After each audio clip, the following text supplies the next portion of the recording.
Welcome into the Cronkite Studios. This is Cronkite Sports Live. I'm Andrew Chapman. He's Zach Pokaleb.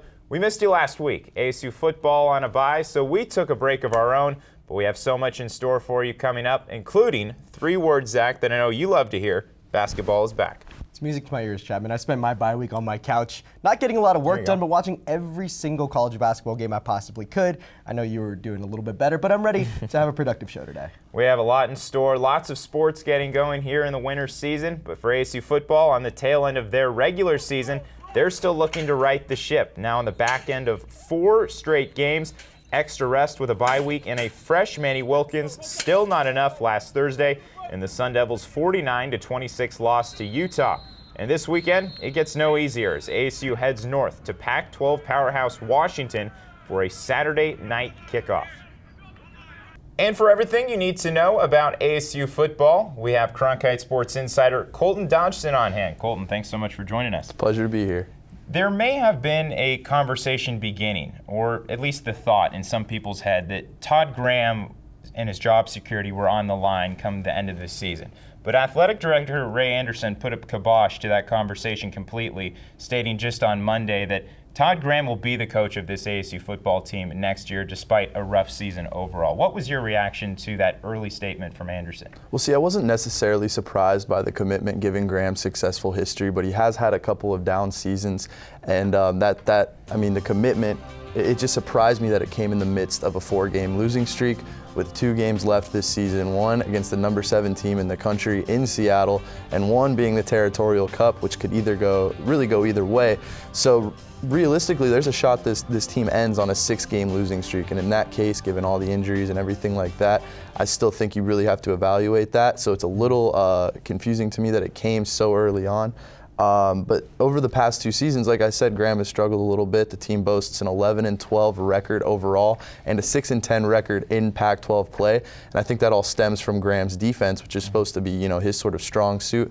This season, the defense ranks 124th in the country in total defense. Last season, they ranked 121st in the country in total defense. So that's got to be the first thing that Graham looks to address. Yeah, he's always tried to make sure his defense is one of the best in the Pac-12 since he arrived at Arizona State.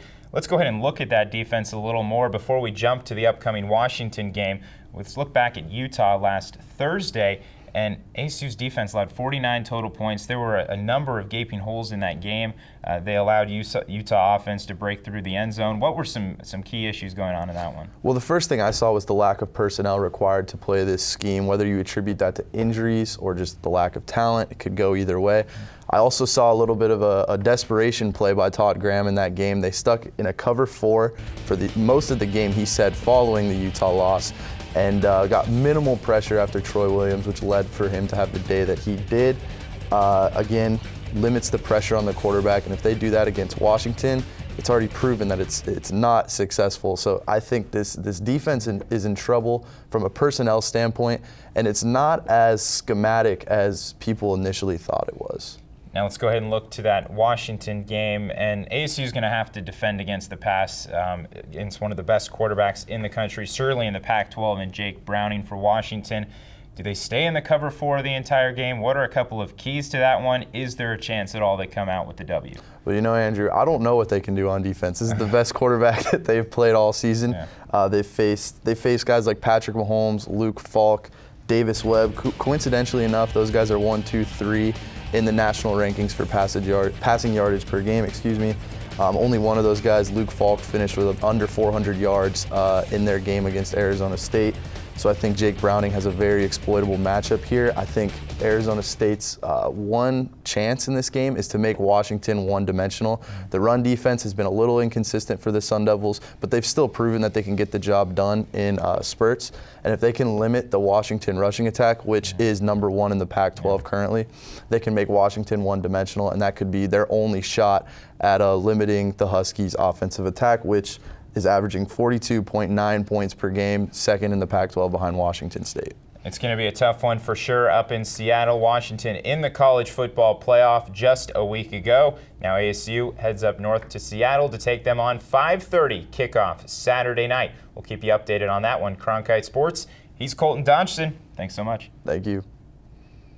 Once again, Charlie Turner Thorne likely has the best team on campus. The number 18 Sun Devils are off to another undefeated start, and like the last 3 seasons, they are led by the familiar faces of Sophie Bruner, Quinn Dordenstatter, and Kelsey Moose. However, CTT's freshman class showed out in the opening weekend as well, and WCSN's Tara Pinkley got to know how those new faces are integrating into the team so well. The ASU women's basketball team started their season this past weekend, and that means some players got their first taste of collegiate athletics. Head coach Charlie Turner Thorne brought in a top 10 recruiting class for his squad this offseason, helping bring more talent to an already top 25 team. In their first 2 games against Illinois State and San Jose State, these freshmen already showed the impact they plan to have this season, although they admit there were some jitters in those first 2 games. The first weekend was just jitters, freshman jitters. I mean, I went in there and played hard, did what I could do for my team, and now I'm ready for the next game. A little bit of nerves at first. It was really fun though. It was just great to be on the court and playing a real game in front of our crowd. You know, I think the first game they were very excited and just kind of trying to hit a lot of home runs, and just the first game I thought we got out a lot of our jitters. Freshman guard Riley Richardson was named Pac-12 Freshman of the Week after those 2 games, scoring a combined 18 points and tallying 11 assists. Richardson gave credit to her team and how they've helped her adapt so far. Just good for my team.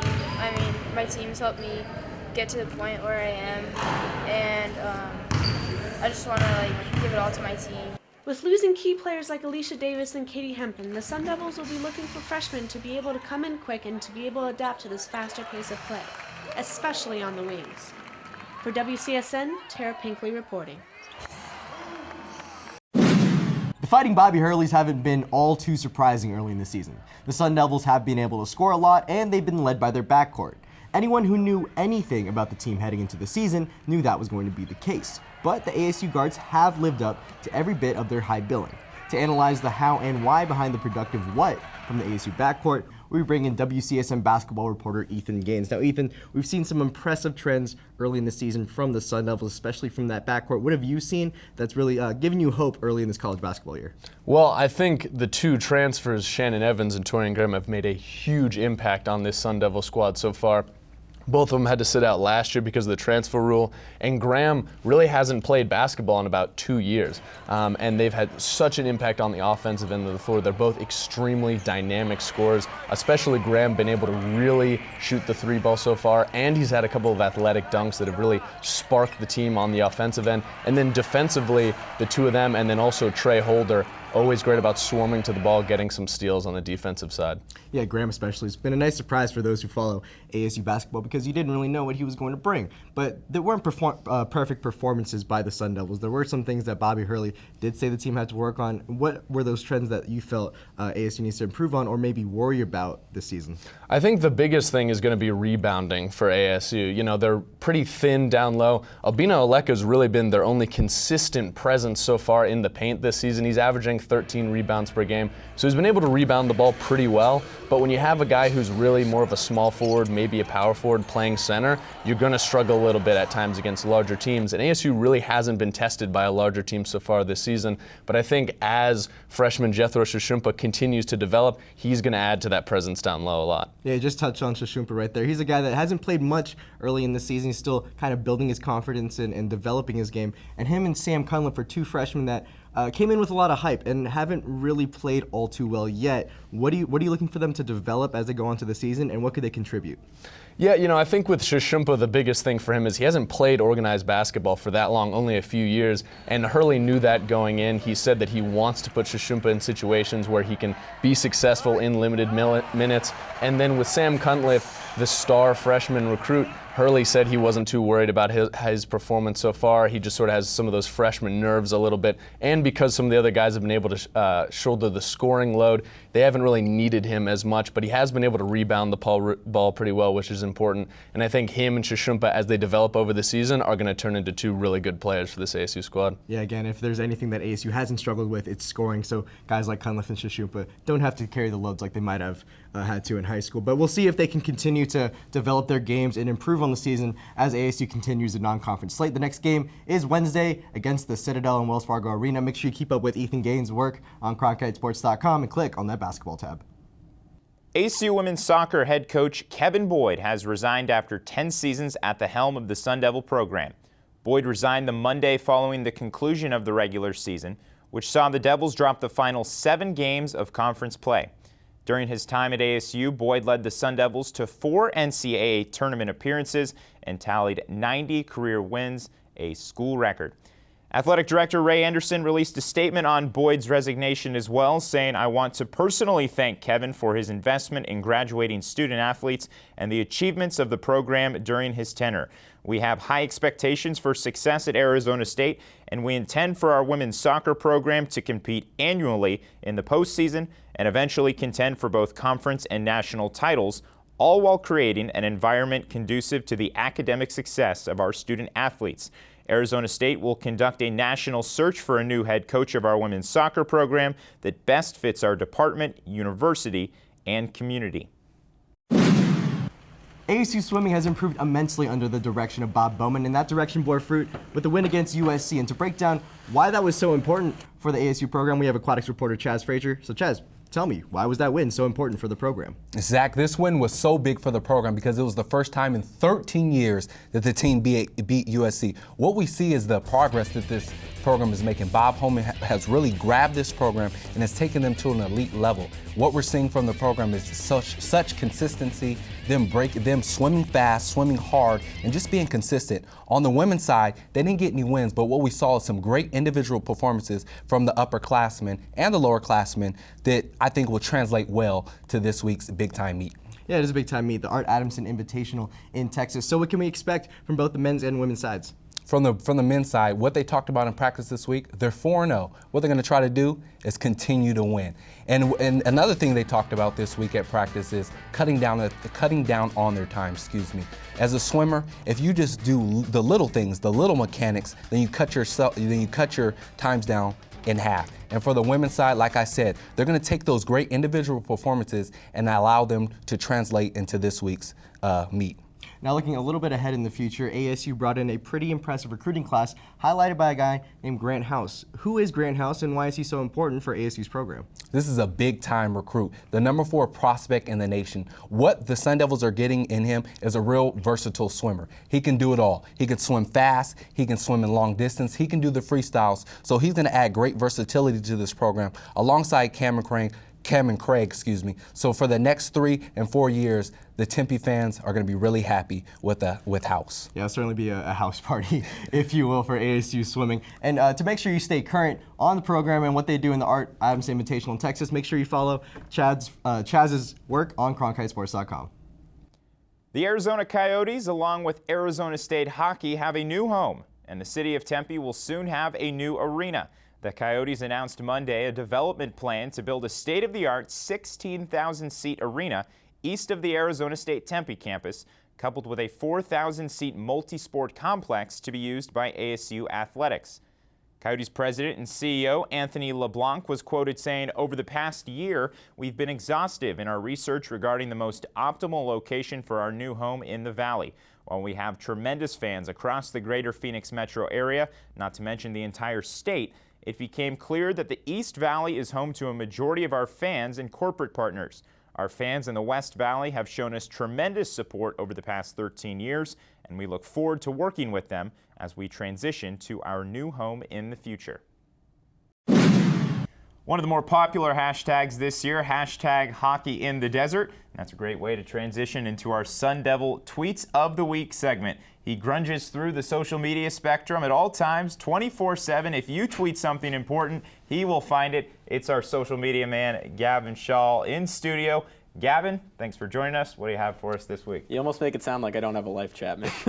I've often heard my social media career compared to Michael Jordan. I started off, I was great. I quit, I came back, I was still great. Now I've taken another month off, but unlike Jordan, I'm still at my peak. And with that, we hit the tweets. At the top. First one, courtesy of Nikhil Harry. He says, "When you see Bae laughing a little bit too much with the guy sitting next to her."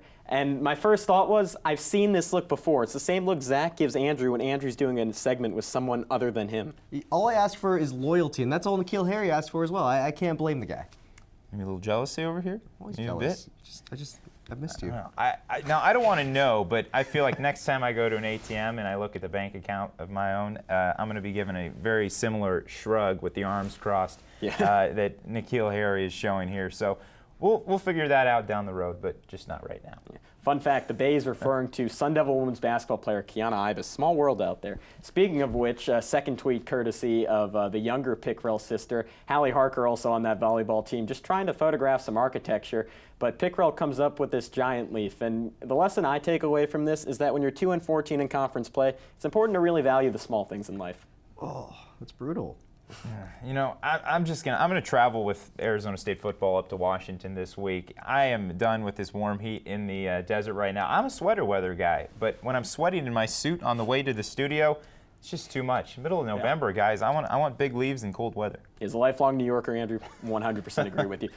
Third and final tweet from C.T. Turner. This tweet actually had a lot going on. It's pretty creative. It's nostalgic, and it might just be plagiarism. It's referencing that N'Keal Harry 31-yard catch and run that he had last weekend. But did our own @SacPoclub have it first? All right, so September 16th of this year, ASU versus UTSA. In reaction to N'Keal Harry's one-handed catch, I tweeted the exact same GIF of Hagrid telling Harry Potter, not N'Keal, that he's a wizard. And then they just give me credit. That's all I ask for. Yeah. That's all I got. I appreciate you clarifying, because I assumed Hagrid had also trained N'Keal Harry. What's CSL without a little controversy, right? And you know, I'm gonna take the angle ASU needs to wave some magic wands in this game against Washington if they're going to. N'Keal Harry better come prepared with his wizard stick.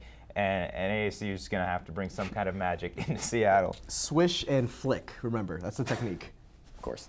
And with that, I will operate out of your lives and let you guys finish the show. All right. Gavin Shaw, covering social media here on Cronkite Sports Live. Thanks so much. Got it. All right, it's time for our top plays, all courtesy of ASU basketball. We begin with Trey Holder, an over-the-top lob ball to Obina Aleka. He slams it down two hands, puts the cherry on top with that facial expression. Pretty powerful for a 6'7" forward. Now number 2, got to give love to the women's basketball team. Now Kelsey Moose gets blocked here, recovers the ball, scrappy play, gives it to Sophie Bruner, and then she feeds it to the Saskatchewan sensation, Quinn Dornstadter for the layup. Beautiful play. All right, now the top play. It starts with Trey Holder again at the top of the key. He tries to lay it up. That's not going to go, but Jethro Shashupa, he cleans it up two-handed. He has a great name and great court perception to go with it. Our top play this week for you, all from ASU basketball. That's our top play. I approved of every single one of those choices because, like you said earlier, it's college basketball's back. That just makes me so happy on the inside. You're going to be a happy guy for the next couple I know of when months. I'm around the Thanksgiving table what I'm saying I'm thankful for. There we go. College basketball. Well, that's all we have for you here at Cronkite Sports Live. But if you want to see more, you can go to cronkitesports.com and follow Cronkite Sports on all social media for further updates on Sun Devil athletics. Thanks so much for watching.